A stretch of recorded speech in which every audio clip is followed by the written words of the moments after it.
Bonsoir, nous sommes le 24 octobre, heureux de vous retrouver pour une nouvelle édition du 7-8 L'Actu, le journal de la rédaction. Sans plus attendre, voici les principaux titres. Plus d'un produit de cosmétiques sur 10 vendu actuellement dans le monde a été produit au sein de la Cosmétique Vallée qui couvre notamment l'Île-de-France. À Versailles, les professionnels ont échangé aujourd'hui autour des évolutions du secteur et c'est une première, le thème olfaction et perspective. Dans le cadre de la Semaine Bleue, la ville de La Verrière vient de proposer aux seniors une pièce de théâtre, Les Seniors au volant. Derrière l'humour, un message, prudence et pourquoi pas inciter certains à reprendre quelques cours de conduite. Jean-Michel Fourgousse, maire UMP d'Elancourt, poursuit sa campagne contre la réforme des rythmes scolaires. Après la pétition, il appelle au boycott. Il s'en expliquera ce soir. Il est l'invité du journal. L'image du jour, c'est la présentation à Vélizy de ce traceur chimique encore assez peu présent en France. L'entreprise Auchan a décidé de le mettre en place afin de sécuriser sa bijouterie. Le principe est simple, en cas d'intrusion, un brumisateur inoffensif se déclenche et imprègne les individus d'un liquide invisible à l'œil nu mais comportant un code unique, un code qui permet ensuite, grâce à une lampe UV, d'identifier l'auteur et le lieu du délit. Le système est importé d'Angleterre, il a déjà fait ses preuves et les services de police et de gendarmerie devraient bientôt tous être équipé d'un lecteur dédié. On écoute le directeur français de la société qui a développé ce procédé, Smart Water. C'est au micro de Yolène Torres. Le côté révolutionnaire, c'est la traçabilité résistante dans le temps. C'est-à-dire qu'on peut marquer quelque chose, mais qui n'aura pas une résistance. Aujourd'hui, Smart Water a une garantie de marquage de 5 ans en extérieur sur les objets. Sur la peau, on va être sur du 6 à 8 semaines, puisqu'il y a une régénération de la peau qui va se faire naturelle. Donc on est à peu près 6 à 8 semaines. Sur les capillaires, cheveux, poils, sourcils, ça va être jusqu'à 6 mois. Sur les vêtements, c'est durée de vie des vêtements. Donc voilà, le côté révolutionnaire est dans la traçabilité à long terme, mais avec une précision. C'est-à-dire que ce n'est pas uniquement une couleur qui va permettre la traçabilité, ce sont les codes uniques aussi. Donc le code unique va définir vraiment le lieu où est implanté le système. Alors il n'y a aucun problème pour la santé, c'est une innocuité totale, c'est incolore, inodore et tout ce qu'il y a à l'intérieur du produit. On est à plus de 95% d'eau et vous avez des terres rares à l'intérieur qui sont des organismes, enfin des métaux qui n'ont aucun principe actif. Et puis l'objectif, c'est quand même pour nos clients de rassurer leur personnel déjà dans un premier temps, puisque c'est eux qui subissent, mais aussi la clientèle. Vous voyez ici la situation, vous avez les caisses qui sont à côté de la bijouterie, le jour d'un braquage, vous avez les clients qui sont à 2 mètres du braquage, à 2 mètres du braquage, à 2 mètres du braquage, à 2 mètres du braquage. Cosmétique Vallée qui fédère plusieurs d'entre elles, organisées aujourd'hui avec la Chambre de commerce, le congrès Olfaction et Perspective. Utiliser les odeurs dans le domaine de la santé, du marketing, de l'environnement, c'est possible, c'est une piste de développement, comme nous l'expliquent Claire Cambier et Jonathan Villeman. Les métiers liés aux odeurs ne se limitent pas à la parfumerie. C'est le message que souhaitaient faire passer les organisateurs du congrès Olfaction et Perspective qui se tenait ce jeudi à la Chambre de commerce et d'industrie. C'est aussi surtout de parler des nouveaux champs d'application de l'olfaction, parce que comme on l'a dit, c'était un sens qui a été pas mal oublié jusqu'à aujourd'hui, alors qu'en fait c'est un sens qui va nous permettre finalement de pouvoir ouvrir de nouveaux métiers, une grande ouverture en tout cas pour nos jeunes aussi, non seulement dans les métiers classiques de la parfumerie, de la cosmétique ou dans l'alimentaire, mais aussi on l'a vu dans le domaine médical, on le verra dans le domaine de l'environnement. Parmi les avancées présentées, la détection de maladies par les odeurs ou encore le lien entre émotion et odeur appliqué aux biens de consommation. Si on veut positionner un produit comme étant relaxant, une crème hydrantante comme étant relaxante, on pourrait aussi proposer un parfum qui aille dans ce sens-là émotionnellement pour renforcer et suggérer d'autant plus ce pouvoir, par exemple, relaxant de la crème. C'est un peu ça l'idée. Donc finalement, pour nous en tant que fabricants de parfums et d'arômes, c'est sélectionner nos produits en fonction de certains positionnements émotionnels finaux des biens de consommation et des produits de consommation. Les Yvelines représentent un territoire clé de ce secteur. 500 entreprises de cosmétiques y sont implantées, ainsi que l'école ISIPCA, créée en 1970 par Jean-Paul Guerlain lui-même. La région Île-de-France fait également partie de la Cosmétique Vallée, avec les régions Normandie et Centre. C'est d'abord un impact d'attractivité, c'est que dans le monde, il n'y a rien de mieux. Donc c'est un peu une Silicon Valley dans laquelle on crée en fait un mouvement qui associe à la fois la recherche, la formation, les PME. La Cosmétique Vallée représente 18 milliards de chiffre d'affaires et prévoit 1500 créations d'emplois d'ici 2015. Les salariés d'Yvelines Information Jeunesse, structure qui conseille et agit pour l'emploi, le logement, la santé, sont inquiets quant à leur avenir. Suite à différentes démissions, l'association se retrouve sans représentant légal à compter du 1er novembre prochain. Et ils interpellent donc leurs représentants, Olivier Maniscalco, Patrick Jacques de Dixmed. Le bureau Yvelines Information Jeunesse en danger.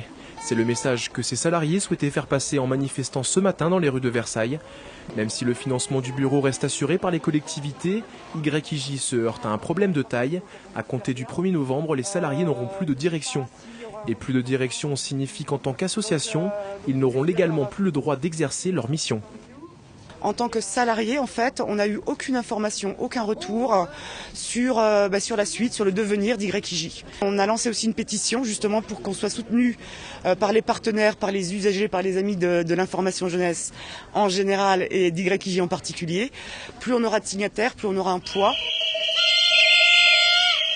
La pétition lancée par Yvelines Information Jeunesse a récolté plus de 150 signataires. Selon Laurence Cousin, la DDCS des Yvelines a promis de se pencher d'un peu plus près sur le cas des 7 salariés du bureau, mais évoque un vide juridique sur ce dossier. YIJ espère être reçu par le Conseil général, un de leurs partenaires financiers. Pour rappel, le bureau assure une information aux jeunes du département concernant l'orientation, l'emploi ou le logement. Nous en parlions hier, les sages-femmes de l'hôpital Mignot, même si elles assurent le service, sont en grève pour obtenir une meilleure reconnaissance de leur profession. Aujourd'hui, Olivier Maniscalco est allé à la rencontre d'une professionnelle qui exerce en libéral, elle aussi est mobilisée. Image, Patrick Jacques de Dixmude. Charlotte Gauthier est sage-femme libérale à Saint-Germain-en-Laye.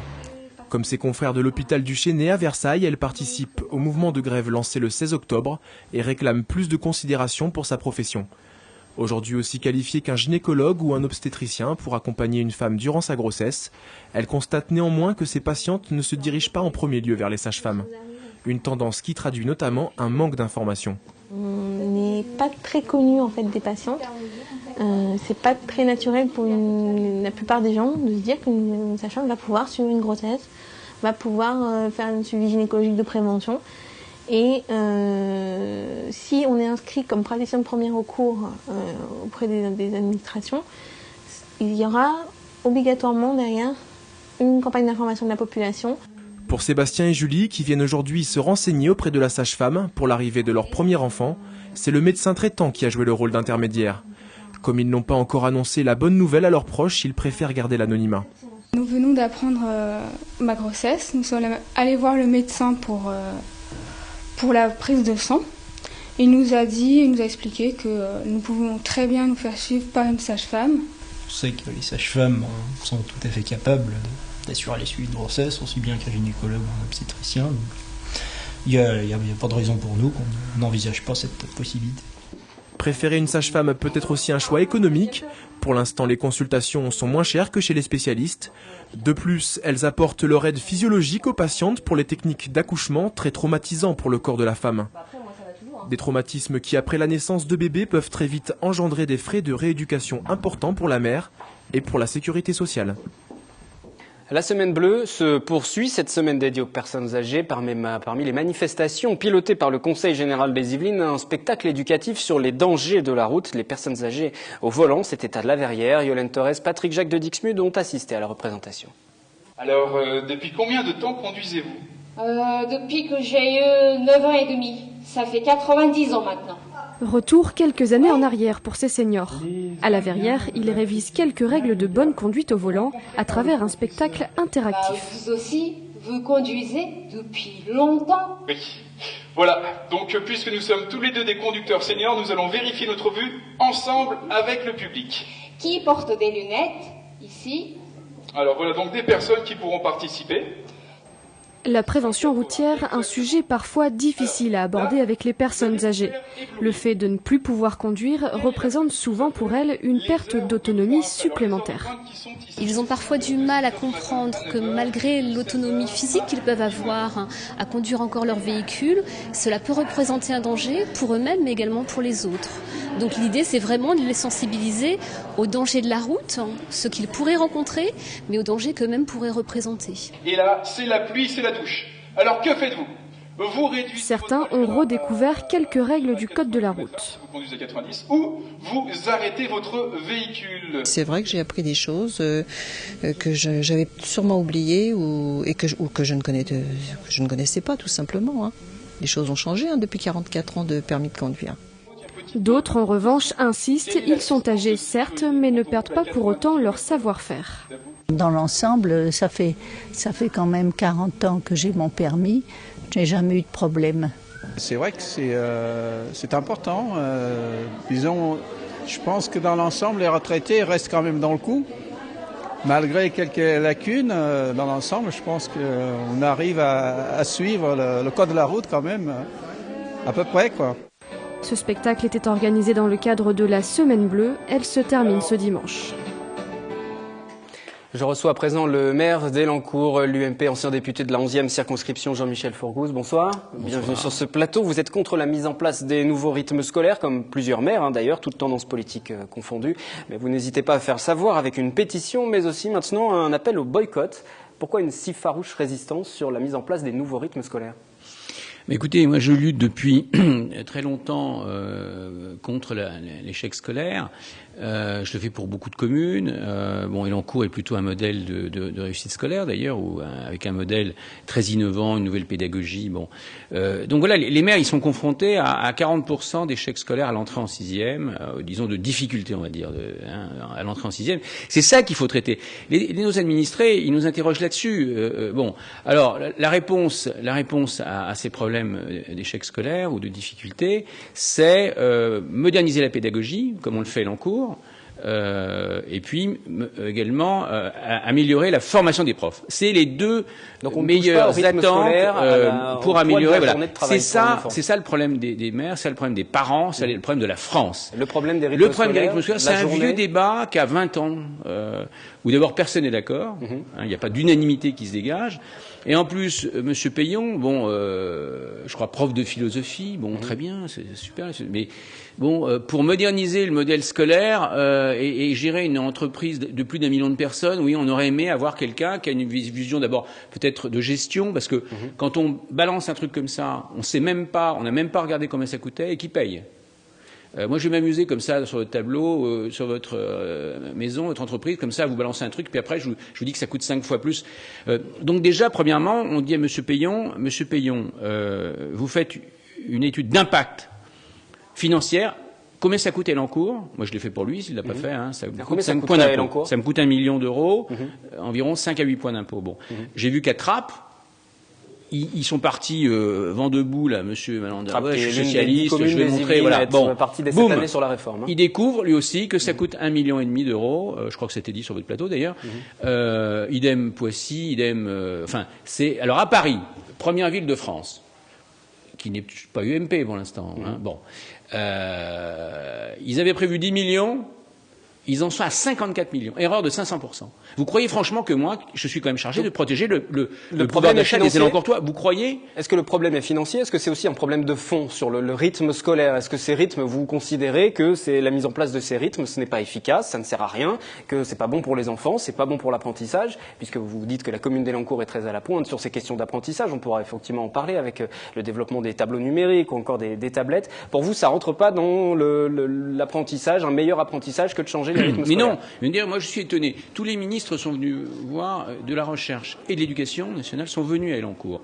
Plus des responsables même de pays étrangers qui travaillent sur le modèle scolaire. Monsieur Payon n'est toujours pas venu. Mais qui regarde ce qui se passe à Elancourt. Nous, il nous fait revenir en arrière avec sa réforme. Donc, il n'est pas question qu'on aille dépenser autant d'argent. D'ailleurs, le pouvoir d'achat des Français en ce moment, c'est tabou. Vous savez, les Français sont au bord de la rupture, de l'acceptation, de la légitimité de l'impôt. Donc, attention. Allez demander à toutes les communes de France d'augmenter de 5 à 8% leurs impôts, ça coûte environ 2 milliards, la réforme. Il a découvert, Monsieur Payon, ministre, il a découvert que ça allait coûter 2 milliards. Je vous rappelle que la France est déjà en rouge, elle est sous tutelle de Bruxelles. Vous allez rajouter 2 milliards de nouvelles dépenses publiques alors que vous êtes déjà le pays qui a le plus grand nombre de niveau de dépenses publiques dans le monde.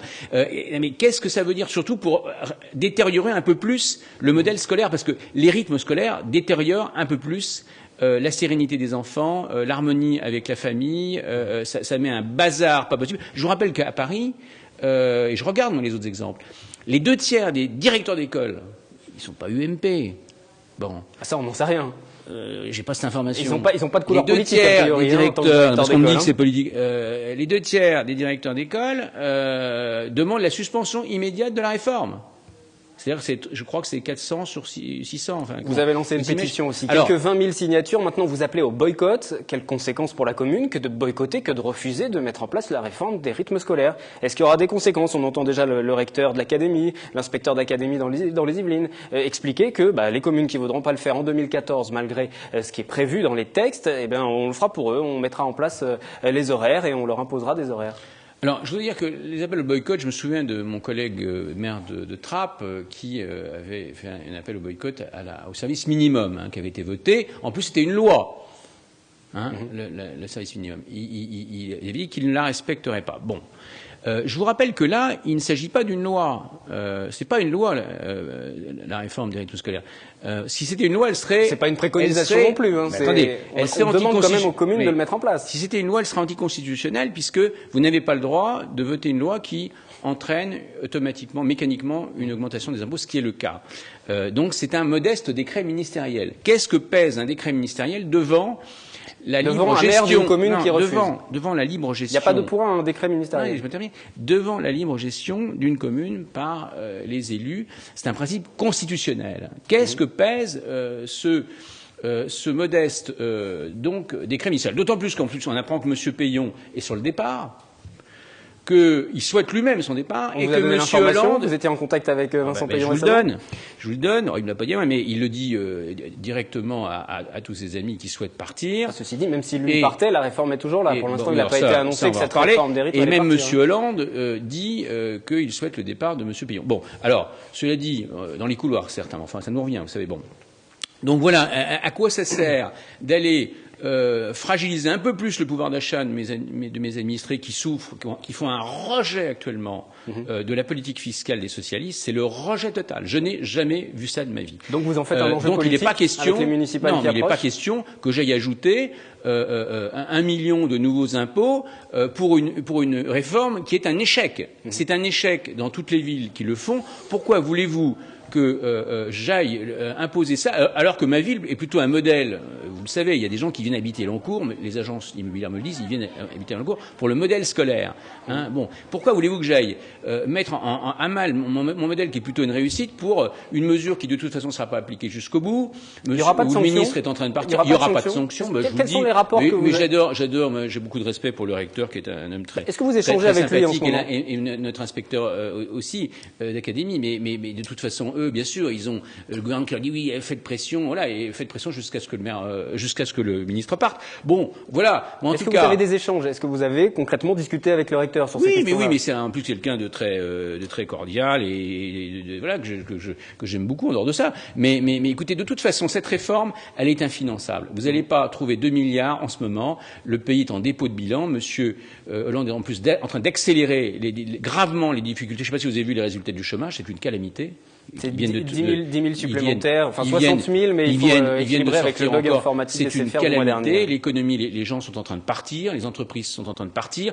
Les grosses entreprises n'envoient plus leurs cadres de haut niveau en France parce qu'avec l'impôt 75%, c'est comme les footballeurs. On est devant un drame économique, à mon avis. Qu'est-ce que vous voulez que j'aille exposer mes élans courtois et notamment mes enfants, je suis là pour protéger leur réussite scolaire. Et puis dites-moi, en termes de sécurité, aller m'embaucher, 200 animateurs, 4 fois 45 minutes dans la semaine, et qui sont moins compétents que mes profs, parce que les profs, ils ont quand même une compétence, une formation, une expérience. Là, vous recrutez plus, il n'y a plus de consultation avec les parents, justement, les enseignants. J'ai arrêté. Et on apprend que tous ces gens-là vont imposer le projet pédagogique aux profs. Mais qu'est-ce que c'est que ça? Le projet pédagogique, ce sont les profs. Ils sont formés pour ça, donc moi je leur fais confiance. Donc il n'est pas question que je change quelque chose. Ou alors M. Payon vient me voir à Elancourt et il me prouve que d'abord ça ne coûte rien, ou alors qu'il apporte le chèque avec, et en même temps il me prouve surtout que ça améliore les résultats scolaires des enfants Élan-Courtois. Ça, je veux le voir. Et là, je l'appliquerai s'il m'applique cette étude d'impact. Nous sommes allés rencontrer quelques Élan-Courtois, leur demander leur avis sur cette question du boycott. Êtes-vous pour ou contre boycotter cette réforme des rythmes scolaires ? Je pense que si le maire lance une pétition, c'est qu'il considère que c'est peut-être très compliqué à mettre en place, peut-être que ça coûte trop cher. Oui, c'est un choix démocratique, donc pourquoi pas, hein. Quand on n'est pas d'accord, on n'est pas d'accord. Si c'est pour le bien de tout le monde. Ah, qui s'oppose vraiment, je ne sais pas si c'est son rôle, en tout cas qui demande l'avis aux concitoyens, je pense que c'est une bonne idée. Après, qui s'oppose lui et qui donne vraiment un avis tranché, je ne suis pas sûr que ça soit forcément de son rôle. En tout cas, qui demande l'avis aux citoyens, ça c'est bien. Il faut bien qu'il y en ait qui, s'ils ont des avis différents, s'ils peuvent s'exprimer, pourquoi pas le faire, et encore plus de la part d'un maire, je trouve que c'est peut-être assez finalement courageux de se lancer et de donner son avis sur la question. Je pense qu'il faut préparer ce type de réforme. Aujourd'hui, il n'y a pas assez de préparation, en particulier par rapport aux gardes qui se font à côté, garderies ou autres types d'assistance. On voit que les enseignants et même les aides à droite à gauche ne sont pas capables de fournir les cours qui sont attendus ou les activités. Donc je pense qu'aujourd'hui, il n'y a pas assez de préparation pour mettre en place ce type de réforme, quoi. Pas assez de préparation, finalement les gens sont d'accord, hein. Cette réforme des rythmes scolaires fait pas l'unanimité, mais ça on avait déjà pu le constater avec les sondages d'opinion. On entendait dans le micro-trottoir demander aussi l'avis des citoyens, vous le faites avec cette pétition, mais est-ce qu'on peut imaginer aussi une autre forme de consultation sur votre commune ? Écoutez, j'ai fait 3 réunions. Moi, j'ai joué le jeu. J'ai fait 3 réunions importantes. Hein. Une avec les parents, une avec les profs et une avec les animateurs, tout le personnel. Pour choisir les jours, le mercredi, le samedi, les horaires. J'ai vu que voilà, il y avait pas d'adhésion. Alors ensuite, j'ai regardé ce qui se passait dans les communes. Je vous rappelle qu'on n'est que 8 communes sur 240 communes avec des écoles qui ont choisi la première année. 8 sur 240, oui. On peut ajouter Vélizy aussi, qui est pour le coup une commune de droite, Vélizy. Hein, oui, mais enfin, Vélizy est la commune la plus riche des Yvelines. Attention, là. On nous dit que cette réforme, soi-disant, ça va baisser les injustices. C'est un grand thème qu'utilisent régulièrement les socialistes pour se faire élire. Mais à chaque fois, ils augmentent les injustices et les inégalités. Mais c'est pas grave. Et là, c'est un bel exemple. Vous aurez des communes très riches où vous aurez des cours de violon, des cours d'équitation, des cours de visioconférence avec des profs pour l'anglais aux États-Unis, et vous aurez des villes pauvres qui feront de la pâte à modeler ou de la garderie. Donc ça, franchement, augmenter ces écarts, il en est hors de question. Je vous dis, cette réforme, elle est infinançable, elle coûte 2 milliards, c'est impossible aujourd'hui, elle est injuste, elle est inefficace, et en plus elle est dangereuse parce que vous êtes en train d'engager des jeunes animateurs qui se mettent en concurrence avec des profs qui ont beaucoup plus d'expérience, et ça fout un bordel, et du coup les enfants sont moins encadrés qu'auparavant. Donc pour toutes ces raisons, je pense, et parce qu'en plus ce n'est pas une loi, et pour toute cette raison, il y a une pétition et vous boycotterez, vous ne la mettrez pas en place cette réforme, sauf si monsieur Payon fait une étude d'impact sérieuse au niveau financier et qu'on ne voit pas une erreur de 500% sur la ville de Paris et le bordel que ça a mis dans la ville de Paris. Voilà. On aura l'occasion d'en reparler les enfants, au cours du débat puisque on imagine que ce sera un thème de campagne entre les différentes tendances politiques d'ici à mars. Merci Jean-Michel Fourgouze d'être venu sur ce plateau. Maire d'Élancourt opposé à cette réforme. Pour terminer ce journal direction Paris, une cérémonie a lieu tous les jours à 18h30 en toute discrétion. C'est le ravivage de la flamme du soldat inconnu sous l'Arc de Triomphe. Élus, anciens combattants sont présents. Il y avait des Yvelinois hier de Guyancourt, Saint-Cyr-l'École et Fontenay-le-Fleury. Anthony Rech. Si les associations yvelinoises d'anciens combattants peinent à trouver des porte-drapeaux, la Relève forme les rangs pour le ravivage de la flamme du soldat inconnu. Passionné des guerres mondiales, à 20 ans, Kurt mesure l'importance de la cérémonie. Franchement, personnellement, grand frisson, parce que c'est quelque chose qu'on fera qu'une fois dans la vie. Donc c'est vraiment pas du tout négligeable. Et non, c'est vraiment un honneur d'être ici. Pendant 25 ans, Philippe a servi la France dans la marine, mais il est porte-drapeau depuis seulement une journée. Il n'a pas hésité une seconde pour soulever l'étendard tricolore. Un grand moment d'émotion, parce que lorsqu'on a servi la France pendant 25 ans, on ne peut pas dire non lorsqu'il faut, au pied levé, remplacer un camarade et représenter les anciens combattants des Yvelines. À quelques mois du centenaire de la Première Guerre mondiale qui a fait 10 millions de morts, plus aucun témoin du conflit n'est encore vivant. Pour ces anciens combattants de l'Algérie ou du conflit au Liban, le devoir de mémoire doit perdurer. C'est indispensable, car n'oubliez pas qu'une nation qui oublie son histoire s'expose à la revivre. Derrière les drapeaux tricolores, 70 Guyancourtois étaient notamment présents dans le cortège. Le ravivage de la flamme du soldat inconnu a lieu tous les jours à 18h30 depuis 1923. C'est donc la fin de ce journal. Je vous retrouve demain pour une nouvelle édition. Très bonne soirée sur TV Fil.